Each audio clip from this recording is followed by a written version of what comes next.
नमस्ते सबैजनालाई, मेरो नाम स्नेहा।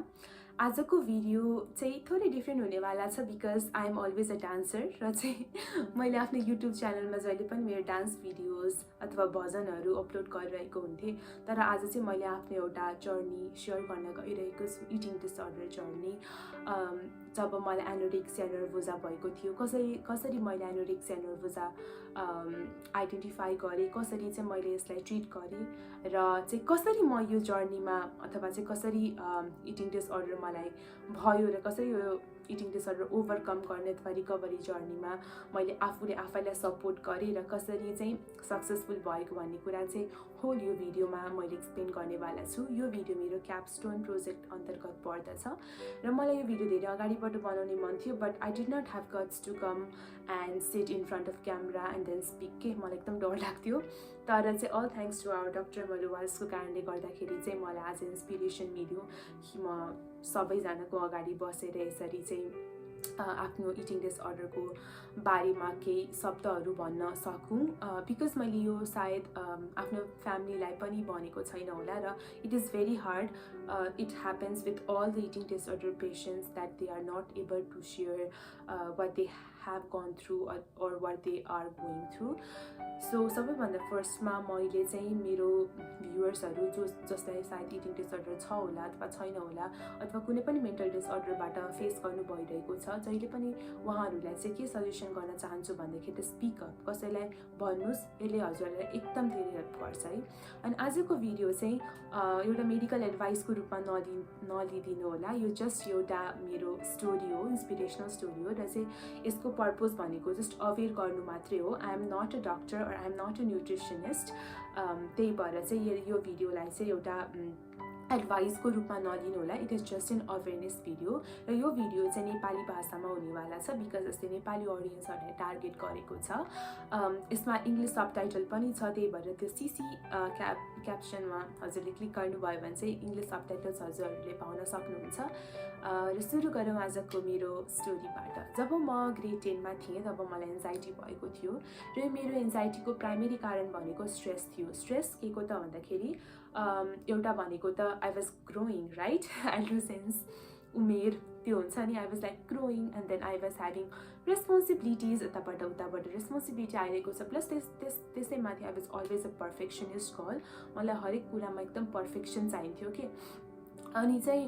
मलाई आफ्नो पढाइमा पनि एकदम धेरै अगाडि आउन त्यो हुन्छ नि पर्फेक्सनिस्ट एउटा फिलिङ हुन्थ्यो कि जहिले नि म फर्स्ट हुनुपर्छ भन्ने टाइपको फिलिङ हुन्थ्यो होइन। अनि त्यही भएर यस्तो सबै कारणले गर्दाखेरि चाहिँ मलाई त्यो बेलामा एन्जाइटी भयो। अनि एन्जाइटी भएपछि चाहिँ अब फर्स्ट कुरा चाहिँ जुन चाहिँ मेरो बडीमा चेन्ज के गराएको थियो एन्जाइटीले, because anxiety is an mental disorder र मेन्टल डिसअर्डरहरूले चाहिँ प्राइमेरीले के गर्छ भन्दाखेरि चाहिँ फर्स्ट थिङ त्यो चेन्ज आवर अपिरियन्स, हाम्रो अपिरियन्स हामी कस्तो देखिन्छौँ त्यसमा चेन्ज गर्छ। अर्को त्यसले हाम्रो स्लिप साइकललाई डिस्टर्ब गर्छ। अर्को त्यसले हाम्रो के गर्छ त हाम्रो खानेवाला साइकललाई पनि डिस्टर्ब गर्छ। र मलाई सबसे धेरै एफेक्ट गरेको चाहिँ के थियो त भन्दाखेरि चाहिँ खाने साइकललाई एफेक्ट गर्यो कि मलाई चाहिँ के भयो, खाना नै मन लाग्न छोड्यो। अनि I was a middle size girl always होइन, बच्चैबाट मिडल साइज गर्ल थिएँ।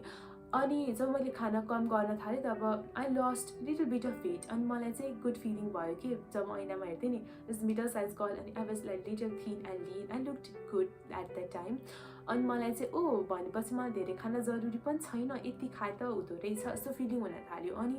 म चाहिँ अनि त्यही मोमेन्ट जुन चाहिँ मलाई फिलिङ भयो नि, मलाई थाहा थिएन कि म त्यो मोमेन्टमा नै मलाई इटिङ डिसअर्डरको एउटा नराम्रो साइकलमा फसिसकेँ भनेर कि। And then after I fell badly into that eating disorder cycle, I started eating less and less each day. मैले कम खाँदै गएँ। अनि अब त मेरो फ्यामिलीलाई पनि वरि हुन थाल्यो मैले किन कम खाइरहेको छु भनेर होइन। अनि तिमीले डाइटिङ गर्न लाओ यस्तो पनि सोध्नुहुन्थ्यो, but that was not a dieting, मैले डाइटिङ गरेको थिइनँ। I was having this like bad के भन्ने भन्दाखेरि एउटा मलाई त्यो मेरो माइन्डलाई अथवा मेरो आँखालाई एउटा हुन्छ नि एउटा पट्टीले बाँध्दै जस्तो भएको थियो कि केले बाँधेको थियो त्यो अझै पनि मलाई थाहा छैन। Maybe it was my eating disorder, maybe it was my anorexic brain जसले चाहिँ मलाई एकदम ब्लाइन्ड बनाएको थियो कि खाना न्युट्रिसन सबै कुराहरूको बारेमा कि अनि त मैले खाना नै एकदमै कम गर्न थालेपछि मेरो वेट एकदम एक्सट्रिमली ड्रप भयो। अनि जब मैले कसैले खाऊ खाऊ भनेर भन्नुहुन्थ्यो नि तब मलाई चाहिँ कस्तो फिल हुन्थ्यो भन्दाखेरि मैले आज भोलि पर्सि गर्दै एक हप्ता टन्न खाएँ भने के हुन्छ जस्तो फिल हुन्थ्यो भन्दाखेरि चाहिँ म एकैचोटि एकदम धेरै मोटो हुन्छु जस्तो फिल हुन्थ्यो कि विच इज नट ट्रु। र when I think of me at that time I laugh sometimes because like एक हप्ता मजाले खायो भनेमा मान्छे एकदम धेरै मोटो त अफकोर्स हुँदैन नि राइट। तर त्यो मेरो एनोरेक्सिक ब्रेन थियो कि and then after when people use to say me कि तिमी कति धेरै पातली देखिन्छौ भन्दा तर म ऐनामा हेर्दा मलाई आफू म पातली छु जस्तो कहिले पनि लागेन कि म योभन्दा पनि पातली हुन सक्छु जस्तो फिल हुन्थ्यो कि। सो यही हो एनोरेक्सिया नर्भोसामा चाहिँ यस्तो हुन्छ कि एउटा पेसेन्टलाई कस्तो फिल हुन्छ भन्दाखेरि ऐनामा हेर्दाखेरि चाहिँ he or she feels like no I'm not thin म पातली छैन म अझै पातली हुन सक्छु अथवा म अझै पातली हुनुपर्छ त्यो एउटा फिलिङ आउँछ कि एनोरेक्सिया नर्भोसा भएको पेसेन्टले। And this is the first criteria how you can identify that you have an eating disorder. अनि मलाई त्यस्तो फिल हुन्थ्यो। प्लस अर्को भनेको चाहिँ मैले धेरै खान नै सक्दिनँ थिएँ, थोत्थोरै खान्थेँ र यो पनि एउटा एनोरेक्सिया नर्भोसा आइडेन्टिफाई गर्ने क्याटेगोरी हो जसमा चाहिँ पेसेन्टले खासै खान सक्दैन र एकदम थोत्थोरै रेस्ट्रिक्टिभ डाइटिङ हुन्छ उसको चाहिँ होइन, एकदम कम खान्छ एकदमै कम खान्छ। अनि जब मलाई यो eating disorder भयो I was unaware of anything about like eating disorders anything about dieting. तर चाहिँ मलाई के कुराले बाध्य गरायो यसको बारेमा सर्च गर्न र कसरी मैले यसलाई आइडेन्टिफाई गर्न सकेँ भन्ने कुरा चाहिँ no I didn't go to doctor or asked म किन खान सकिरहेको छैन अथवा चाहिँ मलाई यस्तो फिलिङ हुन्छ मैले यो सोधिनँ डक्टरलाई। तर मैले कसरी चाहिँ आइडेन्टिफाई गरेँ भन्दाखेरि यसको भनौँ न सिम्टम्स अथवा यसले मलाई गरेको मेरो हेल्थलाई कसरी यसले ह्याम्पर गरेको थियो त्यसको थ्रुबाट मैले आइडेन्टिफाई गरेँ कि के भयो भन्दाखेरि first thing that happen to me was severe digestive issues. मलाई एकदम एक्सट्रिम डाइजेस्टिभ इस्युज भयो, एक्सट्रिम हेमोरेज अथवा पाइल्स भयो अथवा एक्सट्रिम कन्स्टिपेसन भनौँ त्यसलाई र त्यसले गर्दाखेरि मलाई पाइल्स पनि भयो। And then after I had like medicine for more than 6 months भनौँ न, मोर देन 6 months मैले त्यो पाइल्सको मेडिसिन खानु पर्यो। अनि त्यति मात्रै नभएर मैले चाहिँ त्यो जहिले पनि राति सुत्नुभन्दा अगाडि भुसी खाएर सुत्नु पर्थ्यो कि त्यो कन्स्टिपेसनले गर्दाखेरि। अनि यति धेरै औषधि खाएँ होला मैले ग्यास्ट्रिकको यो एन्ड सो अन। अनि अर्को मलाई के भएको इटिङ डिसअर्डर अथवा एनोरेक्सिया नर्भोसाले गर्दाखेरि भन्दाखेरि चाहिँ I lost my period completely. मैले आफ्नो पिरियड नै लुज गरेँ and it was like terrifying because मलाई मेरो पेरेन्ट्सले मेरो फ्यामिली रिलेटिभ सबैजनाले चाहिँ ओहो तिमीले त पिरियड नै तिमीलाई भइरहेको छैन, this is not good for a women or this is not good for a girl भन्नुहुन्थ्यो। अनि मलाई जहिले डर लाग्थ्यो कि उनी मलाई के भएको छ भनेर है। अनि अर्को कुरा मलाई के भयो भन्दाखेरि मेरो हेयर एक्सट्रिमली थिनिङ हुन थाल्यो र चाहिँ अर्को नेल्सहरू मेरो एकदम रिटर्न हुन थाल्यो कि र अनि अर्को प्लस त्यही माथि अर्को के हुन्थ्यो भन्दाखेरि चाहिँ मलाई ओस्टियोपोरोसिस कि मतलब म हिँड्थेँ नि तब मेरो हड्डीहरू जोइन्टहरू हुन्छ नि जोइन्टहरूबाट क्र्याकिङ आवाजहरू आउँथ्यो कि which is kind of dangerous. र मलाई मेजोरिटी त यो 4वटा कुरा पिरियड लस्ट अनि त्यसपछि अर्को भनेको चाहिँ मेरो osteoporosis and then after hair thinning र चाहिँ मेरो नेल्स ब्रिटल भएको कुराले एकदम धेरै भित्रबाट एउटा डर दियो कि ओ मलाई के भयो है भनेर। बिकज मलाई जहिले पनि म फ्युचरमा डक्टर बन्छु भन्ने चाहिँ एउटा हुन्छ नि एउटा मेरो चाहिँ म डक्टर बन्छु भन्ने चाहिँ एउटा थियो होइन। सो त्यही भएर चाहिँ मलाई चाहिँ एउटा बिरामी डक्टर त बन्नु छैन नि त। अनि सो त्यही भएर मलाई डर लाग्यो। एन्ड म डक्टरलाई पनि भेट्न गएको थिएँ मलाई पिरियड भएन भनेर 2चोटि, but doctor was like stress नलिऊ सुत अनि त्यसपछि चाहिँ भिटामिन्सहरू खाऊ you will get your period. 2चोटि नै त्यही भन्नुभयो डक्टरले। So going to doctor was like no use at all होइन। अनि because what I was having was this eating disorder and I was not going to like अब psychiatric अथवा I was not going to someone who had studied about eating disorder। म चाहिँ एउटा गाइनेकोलोजिस्टकोमा गएको थिएँ। अनि गाइनेकोलोजिस्टकोमा त खासै उहाँले केही पनि भन्नु भएन कि दुईटा डक्टरकोमा गएको खासै केही भन्नु भएन। तर I wanted period and then I didn't want like hair thinning अनि दिस वाज नेल ब्रिटल अनि प्लस मेरो यो हड्डीहरू कमजोर मलाई त्यस्तो हुन मन थिएन नि त। सो त्यही भएर मैले नेटमा सर्च गरेँ। मैले नेटमा सर्च गर्दाखेरि के थाहा पाएँ भन्दाखेरि चाहिँ I was having this secondary hypothalamic amenorrhea र यसको रिजन भनेको चाहिँ मालन्युट्रिसन हुन्छ। जुन चाहिँ मोस्ट अफ द केसेसमा एथलिटहरूलाई हुन्छ र plus at the time I was a dancer and म चाहिँ मैले भनिनँ त मलाई mental disorder that is my anxiety थियो र त्यसको कारणले गर्दाखेरि मैले योगा पनि गरिरहेको हुन्थेँ र प्लस त्यही माथि मैले डान्स पनि गरिरहेको हुन्थेँ so I was doing dancing I was studying and I was doing yoga and I was studying a lot and त्यसपछि I was not sleeping and then I was not eating everything was happening in my life at that time र I thought oh my god this needs to be stopped यो त मैले कतै न कतैलाई मैले brake त लिएर आउनु पर्छ भन्ने मलाई फिलिङ भयो oh no what I am doing is wrong तर अब मैले हेल्प कसलाई मागौँ त कसलाई माग्न चाहँ मलाई त्यो फिलिङ भयो त्यसले मलाई यति भित्रबाट डाउन फिल गरायो कि किन भन्दाखेरि न त मैले आफ्नो पेरेन्ट्सलाई गएर भन्न सक्थेँ कि मलाई सेकेन्डरी हाइपोथ्यालेमिक एमेनोरिया छ मलाई ट्रिटमेन्ट गर्नु छ अथवा मलाई चाहिँ यसको रिजन चाहिँ यो इटिङ डिसअर्डर हो जसलाई चाहिँ हामीले एनोरेक्सिया नर्भोजा भनेर भनिन्छ त्यो भएको भन्नु इट साउन्ड्स भेग राइट पेरेन्ट्सहरूले त्यही माथि यत्रो यो टेक्निकल अथवा चाहिँ मेडिकल टर्म्सहरू गरेर एक्सप्लेन गर्यो भने चुप्लाएर खानासाना छैन भन्ने हुन्छ नि त र त्यो मैले भनिनँ त जब एउटा मान्छे इटिङ डिसअर्डरको साइकलमा फस्छ नि the person is not able to eat at all के चाहेर पनि खान सक्दैन because the person feels like खाएँ भने म एकदम धेरै मोटो हुन्छ अथवा खाएँ भने यो हुन्छ म खान सक्दिनँ त्यो फिलिङ भइरहेको हुन्छ कि it is just like a drug addiction drug एडिक्टले कसरी एउटा ड्रगलाई छोड्न सक्दैन नि त्यही तरिकाले नै इटिङ डिसअर्डरको पेसेन्टले चाहिँ यो एउटा साइकललाई चाहिँ ब्रेक गर्न सक्दैन र कुनै कुनै केसमा कस्तो हुन्छ भन्दाखेरि ब्रेक भइहाल्यो भने पनि द पेसेन्ट विल फल फ्रम अनदर इटिङ डिसअर्डर जसलाई चाहिँ हामीले बिन्ज इटिङ डिसअर्डर भनेर भन्न सक्छौँ यो भनेको कस्तो भन्दाखेरि since I was restricting my body for so long with certain foods मेरो बडीलाई कस्तो फिल हुन्छ भन्दाखेरि चाहिँ इन्सेक्योर फिल हुन्छ कि ओ अब मैले त यत्रो वर्षदेखि खाएको थिइनँ यो कुरा होइन आज खान पाछु आजै मात्रै हो मैले खान पाउने त्यही भएर मैले सबै खानुपर्छ भन्ने फिल हुन्छ र के हुन्छ भन्दाखेरि बिन्ज इटिङ डिसअर्डरमा चाहिँ if you are having like a chocolate you will have like a box full of chocolate at in a one sitting के होइन and then after if you are having anything बाहिर गएर केही खायो भने सबै खान मन लाग्ने हुन्छ कि एकैचोटिमा and then after you will feel regret you will feel hopeless बेकार खाएछु भन्ने हुन्छ र कुनै कुनै केसमा के हुन्छ भन्दाखेरि patient will start to like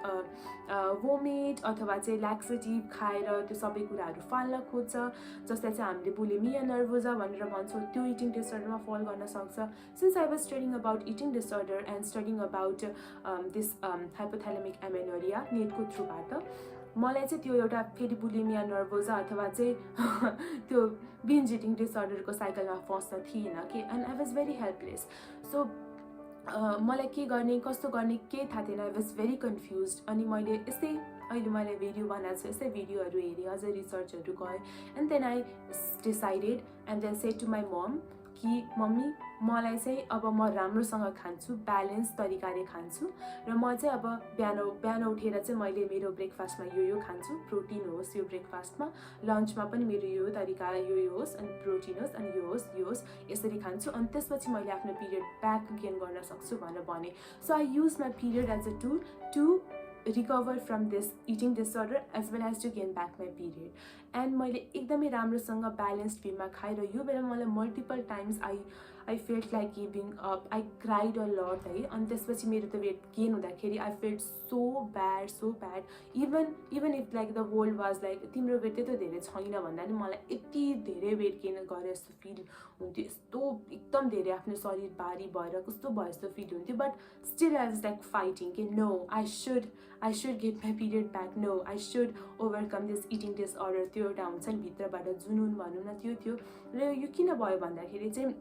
because I wanted to become healthy plus अर्को के थियो भन्दाखेरि चाहिँ मैले नेटहरूबाट एउटा मैले राम्रो भनौँ न एउटा राम्रो गाइडेन्स पाएँ कि रिसर्च गरेँ पढेँ सो त्यही भएर जहिले पनि कुनै पनि डिजिज भयो अथवा केही भयो भने it is very important to know about that disease how that disease works on your mentality on your body अनि त्यसपछि चाहिँ बल्ल कस्तो हुन्छ भन्दाखेरि रिकभर हुने प्रोसेसमा पनि सजिलो हुन्छ कि सो म जहिले पनि रिकमेन्ड गर्छु मेरो साथीहरूलाई अथवा यस्तो मेरो भिडियो हेर्नु भइरहेको छ यदि हजुरलाई इटिङ डिसअर्डर छ भने go speak and then learn more about this disease also है. And plus त्यही माथि मैले लास्टमा नि भन्नुला तर म भन्छु कि मैले मेरो एउटा ब्रोशर पनि बनाएको छु इटिङ डिसअर्डरको बारेमा. त्यसको लिङ्क चाहिँ तल भिडियोमा छ र त्यहाँ पनि हजुरले क्लिक गर्नुभयो भने तल लिङ्कमा मेरो ब्रोशरमा हजुरहरू जान सक्नुहुन्छ र इटिङ डिसअर्डरको बारेमा लिटल बिट मोर हैन जानकारी लिन सक्नुहुन्छ. अनि त्यसपछि चाहिँ मैले भने जसरी मलाई यो इटिङ डिसअर्डर रिकभर हुन यति धेरै गाह्रो भयो. But one day after like I think having this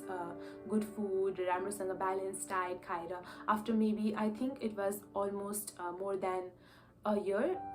and half, त्यो भन्दा पनि बढी I got my period back र मलाई चाहिँ आफ्नो period back when I came then I त्यति बेला चाहिँ मैले when I went back and सोचेँ oh yes I have already recovered from this eating disorder sort of thing किन भन्दाखेरि चाहिँ my nails are so good, मेरो कपाल राम्रो छ, मेरो skin was like glowing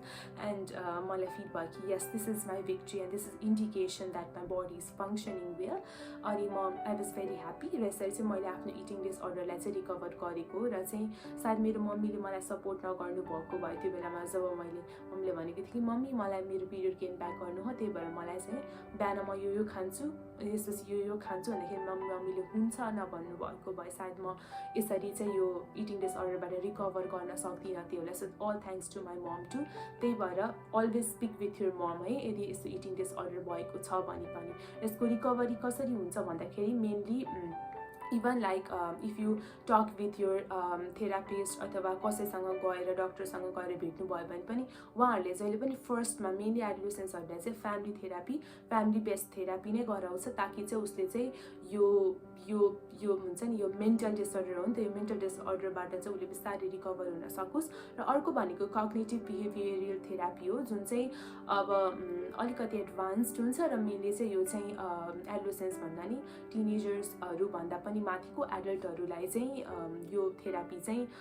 use गरिएको हुन्छ इटिङ डिसअर्डर ओभरकम गर्नलाई. र कुनै केसमा चाहिँ इटिङ डिसअर्डरको लागि एउटा रिहेबिलिटेसन क्लिनिक पनि हुन्छ र त्यहाँ गएर पनि उनीहरूले भनेअनुसारको डायट र उनीहरूले दिएअनुसारको खाना मात्रै खाएर इनपेसेन्ट वेमा चाहिँ ट्रिटमेन्ट पनि गरिरहेको हुन्छ. But why to do all that when you can stay in your home and then after think positively and then stay with your family and you can recover on your own, right? त्यही भएर चाहिँ कहिले पनि speak गर्नको लागि चाहिँ डराउनु हुँदैन. and when if you feel like you have certain mental illness then always speak है. यो चाहिँ मेरो सजेसन हो सबैजनाको लागि यो भिडियो हेर्नु भएको लागि र जसले पनि मेरो भिडियो हेर्नुभयो र मेरो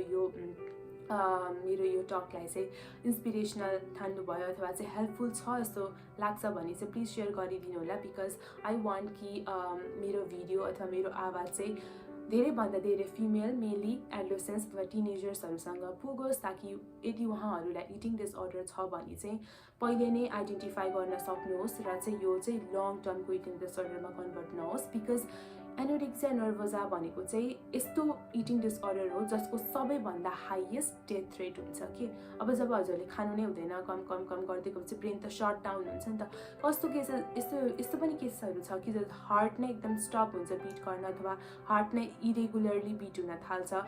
मल्टिपल अर्गन फेलियर्सहरू हुन्छ, कति धेरै प्रब्लम्सहरू छ जुन चाहिँ एनोरेक्सिया नर्भोजाले लङ टर्मसम्म भयो भने यसले दिन सक्छ. सो त्यही भएर it is very important to identify what you are eating and what your body is trying to say to you होइन. सो त्यही भएर चाहिँ यो मेरो भिडियो यदि हजुरलाई हेल्पफुल लाग्छ भने चाहिँ प्लिज सेयर गरिदिनु होला. मैले चाहिँ भन्दछु र यहाँसम्म मेरो भिडियो हेर्नुभएकोमा धेरै धेरै धन्यवाद. र अझ अर्को कुरा के पनि भन्न चाहन्छु भन्दाखेरि चाहिँ इटिङ डिसअर्डर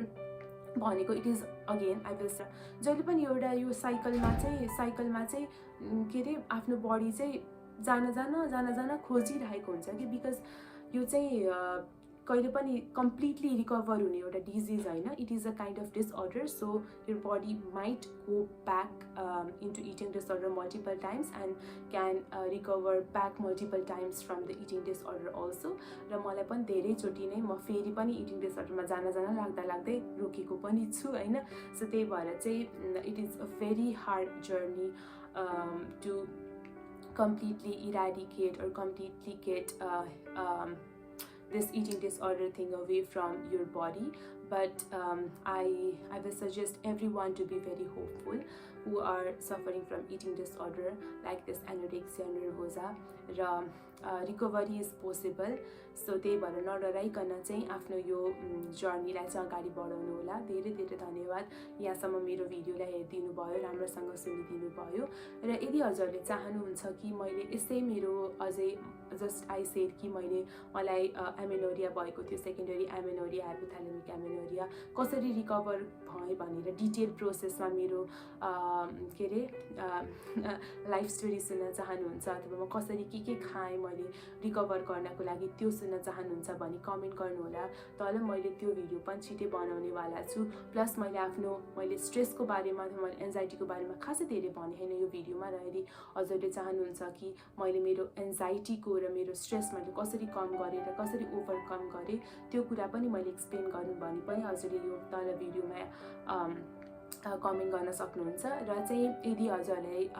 लाग्छ कि यो भिडियो हेल्पफुल छ भने सेयर गरिदिनु होला, लाइक गरिदिनु होला. र चाहिँ यस्तै धेरै कन्टेन्टहरू सुन्नको लागि अथवा चाहिँ हेर्नको लागि चाहिँ मेरो च्यानललाई सब्सक्राइब गरिदिनु होला. Thank you so much everyone and